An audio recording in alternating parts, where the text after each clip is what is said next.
আমি সোনাতলা গ্রাম পঞ্চায়েতের প্রাক্তন প্রধান শঙ্করী দাস। আমি প্রধান থাকাকালীন হেমেন্দ্র শর্মার বাড়িতে 26 তারিখ সন্ধ্যা 7টায় যাই। যাওয়ার পরে এখানে মৌসুমী চক্রবর্তী উপস্থিত আছে।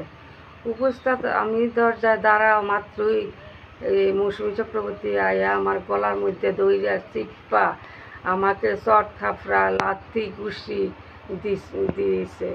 দেওয়ার পরে আমি কোনোক্রম প্রাণে সুইটটা সেটা রাস্তার সঙ্গে দাঁড়াইয়া আমি অন্য লোককে ফোন করতেছি। ফোন করার পরে এমন সময় মৌসুমী চক্রবর্তী আমার পিছন দিকে আয়া সেরা আমার জুতা দিয়ে ইচ্ছা মতে বাইরে যাইতেছে। বাইরে আনার পরে এমন একজন আয়া আমার সামনে উপস্থিত হইয়া জিগাইতেছে বাইরেতে সুত করে। তখন মৌসুমী চক্রবর্তী দইরা গেছে যাওয়ার পর হে আমার লোকাল নেতারা লইয়া সেরা আমারে মণ্ডলে যায়। মণ্ডল সভাপতির কথাও তা কইয়া সেরা কইছে তুমি থানাত কেস করো। কেস করার পরে আমি মহিলা থানাত গেছি, গিয়া সেরা এফআইআর করছি। এফআইআর করার পরে 10:30-11টার সময় মহিলা থানার লোক আইসা আয়া মৌসুমী চক্রবর্তীর লগে কি জানি কথা কইছে, উল্টা পাল্টা কথা কইছে, কিতা উল্টা বুঝাইছে।